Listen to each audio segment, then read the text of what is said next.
네, 이슈의 재구성 시간입니다. 금리 인상, 시장에 좋은 이야기 아니다라는 거 많은 투자자분들이 아실 텐데요. 하지만 앞으로 금리 인상이 시대가 돌입한 만큼 우리는 그 안에서 어떤 포지션으로 주식에 대응을 해야 될지 이에 대해서도 이야기 나눠보도록 하겠습니다. 헤르메스타 하참 본부장과 함께할게요. 어서 오세요. 네, 안녕하십니까. 네, 안녕하세요. 금리 인상 이야기, 너무 원론적인 이야기고 재미가 없을 수 있는 이야기이긴 한데 네.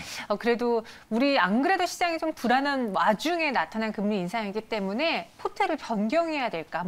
이 부분을 초점으로 좀 이야기를 해볼게요. 먼저 금리 인상 왜 단행되는지 배경부터 짚어보자면요. 일단은 가계부채에 대한 부담감들, 그리고 이제 부동산 가격에 대한 부분들, 또 이제 물가 인상에 대한 부분들, 다양한 요인들이 좀 있습니다. 그래서 그러한 부분들로 인해서 일단 금리 인상에 대한 결정이 좀 됐고요. 그다음 경기 회복에 대한 이런 기대감도 있다라고 보시면 될 것 같습니다. 사실 경기에 대한 이런 회복세에 대한 부분들이나 인상을 했을 때 버티지 못한다라고 했을 때는 사실 금리 인상을 하지를 않을 텐데 인상을 하더라도 충분히 좀 진행이 괜찮겠다라는 그런 전망이 있다 보니까 이에 따른 부분들로 좀 진행이 됐다라고 보시면 될 것 같습니다. 게다가 코로나19 이제 4차 확산도 경기에 좀 영향을 미치는 것들은 기대했었던 것보다는 조금 더 제한적이지 않나라는 그런 부분들이 이제 금리 인상에 좀 영향을 줬다라고 보시면 될 것 같습니다. 근데 이제 금리 인상하면은 실상 주식시장의 악재라고 보잖아요. 근데 이 악재가 단기적으로 뉴스가 나왔을 때만 그런 건지 아니면 몇 년에 걸쳐서 계속 그러는 건지 궁금한 게 이제 더 이상 금리를 낮추기보다는 올릴 일만 남은 상황인데 그럼 우린 계속 주식시장의 매력도가 떨어져 발을 빼야겠어. 이렇게만 봐야 되는 건 너무 극단적인 거 아닌가요? 엄청 극단적이죠. 죄송해요. 네, 엄청 극단적입니다. 일단은 금리 인상이 당연히 일단 부정적인 이미지로 다가오기는 하죠. 근데 금리 인상을 했다고 해서 무조건 주식시장을 떠나야 된다 그런 거는 아닙니다. 아무래도 이제 금리 인상이 진행이 되게 됐을 때 이제 선진국에서 이제 빚을 내서 이제 약간 신흥국 쪽에 투자를 하는 부분들에 대한 자금이 또 회수가 될 수도 있고요. 아무래도 주식 시장에 대한 매력도가 좀 줄어들 수밖에 없는 게 금리 인상이 된 만큼 계속적으로 좀 수익이 더 잘 나야 된다라는 그런 부담감도 있을 수가 있거든요. 그래서 그런 부분들이 좀 영향을 줄 수도 있을 것 같고요. 또 이제 아무래도 기업들이다 보니까 은행에다가 대출을 받는 그런 사업군들도 꽤 많이 있습니다. 그러면 이제 금리가 인상이 되게 됐을 때 자연스럽게 실적적인 부분에서 좀 부담이 될 수도 있고 이런 부채 비율이라든지 아니면 신용등급에도 좀 영향을 줄 수가 있다 보니까 그런 전반적인 부분들이 이제 금리 인상을 하기 전보다는 좀 안 좋아진다라는 관점에서 부정적이다라고 보시면 될 것 같고요. 지금 워낙 이제 초저금리가 유지가 되고 있는 상황이다 보니까 지금 한 번에 그런 금리 인상이 진행이 됐다고 해서 주식시장을 떠나거나 그럴 필요는 없다라고 보고 있고요. 만약에 이러한 기조가 아까 앞서 말씀해 주신 것처럼 워낙 이제 초저금리로 진행이 되고 있다 보니까 몇 년에 걸쳐서 지속적으로 상승을 한다면요. 엄청나게 시장에 좀 영향을 줄 수가 있겠지만 사실 그렇게 되기도 어려운 상황입니다. 그러다 보니까 이번 금리 인상에 대한 부분들로 뭔가 급격하게 포트를 변경을 한다거나 아니면 투자 전략을 급격하게 바꿀 필요는 좀 없지 않을까라고 생각을 하고 있습니다. 이번 주에 우리가 봐야 되는 큰 이벤트로는 이제 한은의 금리 인상 그리고 잭슨홀 미팅이 있었잖아요. 이 잭슨홀 미팅에서 테이퍼링에 대한 강한 신호를 주지는 않을 것으로 시장이 예측하고 있는데 그래도 무언가의 시그널은 보내지 않을까. 그리고 이번에 우리가 금리 인상을 한 건 미국에서 긴축을 하기 전에 선제적으로 대응을 해야 된다라는 조건이 붙었기 때문이잖아요. 그렇죠. 아무래도 이제 테이퍼링에서는 지금 시장에서도 테이퍼링에서 뭔가 엄청나게 강한 시그널이 나올 거다라고는 잘 생각을 안 하고 있죠.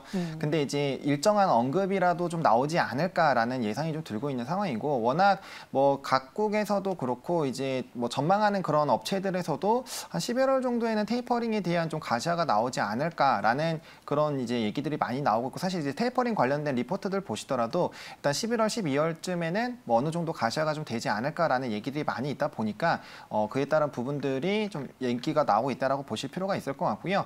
일단은 이제 잭슨홀 미팅이 진행이 될 것이기 때문에 지금 시점에서 이제 그 흐름들을 무조건 진행이 된다 안 된다 예측을 하기보다는 이제는 그 흐름을 보고 좀 대응을 한번 해봐야 되지 않을까라고 보고 있고요. 일단은 이제 테이퍼링이 결국에는 진행이 되기 위해서는 이제 각종 지표라든지 이런 부분들이 긍정적으로 나와줘야 되거든요. 그래서 그런 지표 부분들이 중요한 지표들이 나오게 됐을 때 그런 흐름들이 괜찮은지 여부를 체크를 하시는 게 조금 더 괜찮지 않을까라고 좀 생각을 하고 있는 상황입니다.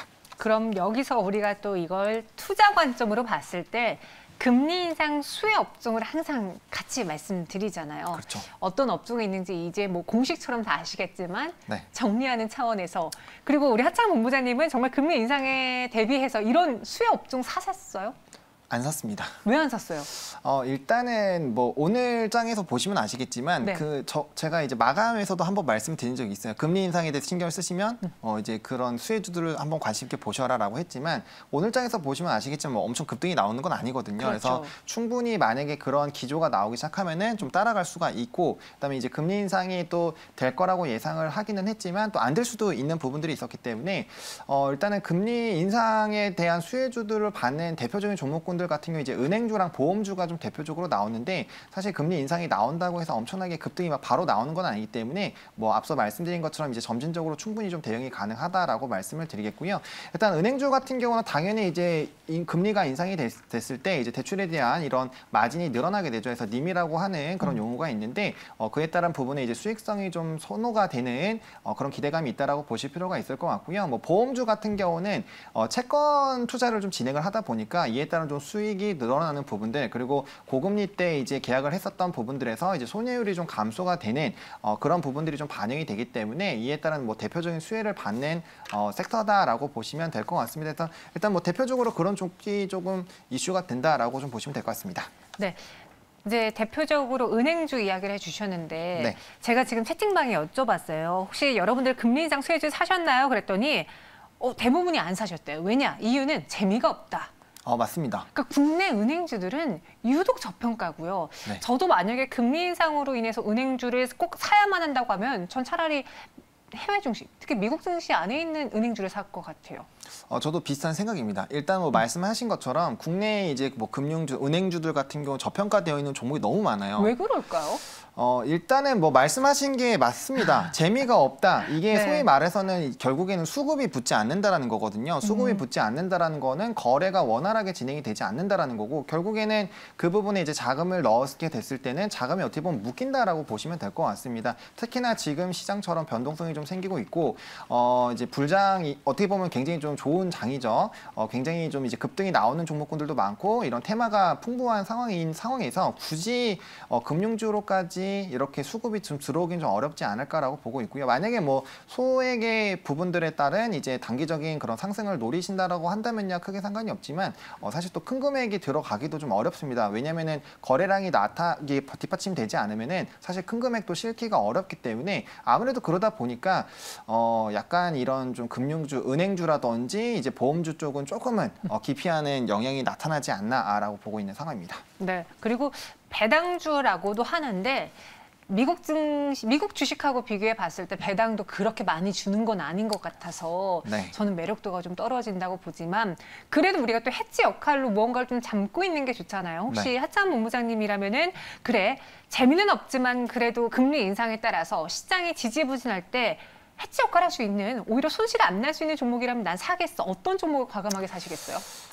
굳이 또 봐야 된다고 한다면은 네. 굳이예요? 몇 개까지? 네. 네. 왜냐면은 일단 KB금융 좀 괜찮게 보고 있습니다. 뭐 KB금융 같은 경우 일단 포트폴리오도 상당히 좀 견조하다라고 보실 필요가 있을 것 같고요. 일단 안정적인 부분들 그리고 이제 대표적인 또 이미지를 가지고 있다 보니까 KB금융 괜찮다라고 보고 있고요. 그 다음에 이제 또 보고 있는 종목은 삼성생명입니다. 아무래도 이제 대표적인 금리 인상 수혜주로 좀 거론이 되고 있고요. 또 이제 뭐 자본 비율이나 이런 부분이 워낙 좀 좋은 부분들 그리고 이제 삼성전자에 대한 지분 가치에 대한 그런 인식들이 좀 있다 보니까 만약에 좀 지켜보신다면은 뭐 KB금융이나 이제 삼성생명 쪽으로 관심을 좀 가져보시면 좋을 것 같고요. 만약에 접근을 하신다면 뭐 다들 알고 계시겠지만 일단 중장기적인 관점으로 좀 보셔야 됩니다. 뭐 단기적인 급등을 노리시기보다는 좀 적당한 가격대에서 진입을 하셔가지고 이제 모아가시는 전략으로 좀 대응을 해야 되는 섹터이지 않을까라고 말씀을 좀 드려보도록 하겠습니다.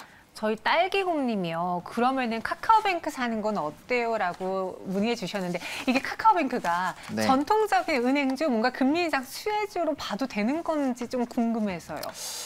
수혜를 안 받지는 않겠죠. 그렇겠죠. 네, 수혜를 받기는 받을 건데 네. 카카오뱅크는 지금 시점에서는 조금 조심을 하셔야 된다라고 생각이 드는 게 물론 지금 굉장히 견조하게 움직이고 있는 것은 사실이지만 일단 단기적으로 한번 시세가 분출이 됐었고요. 그다음에 일단은 앞으로의 뭐 성장성이나 이런 부분들 그리고 카카오뱅크 역시나 이런 은행주에 대한 뭐 특징적인 그런 흐름들에서 벗어나기가 어렵습니다. 이 상장한 이후에는 상장에 대한 그런 기대감으로 굉장히 많은 수급과 거래량이 붙었지만 결국엔 이게 일정 시간이 지나가면 갈수록 통상적인 은행주랑 똑같이 좀 평가를 받을 가능성이 크거든요. 그렇기 때문에 뭐 기보유자분들께서라든지 앞으로의 이런 카뱅에 대한 성장성을 보시고 따로 들어가시는 거라면은 모르겠지만 단순히 금리 인상에 대한 그런 포인트로 들어가시는 부분으로 본다면은 저는 좀 상당히 회의적으로 보고 있다라고 말씀을 좀 드려보도록 하겠습니다. 딸기곰님이 저 그런 의도는 아니었어요. 금융주는 그냥 카카오뱅크를 사야 되지 않느냐 이런 질문이었다고 하는데 네. 제가 궁금해서 한번 여쭤봤습니다. 그럼 마지막으로 금리 인상 시기의 투자 전략이라는 질문 드려볼 텐데 저희가 미리 받은 답변에는요. 네. 방금 계속 언급했던 그런 금리 인상 수혜주가 적혀 있는 게 아니라 네. 임플란트, 2차 전지, 네. 엔터를 추천한다고 적혀 있네요. 네, 맞습니다.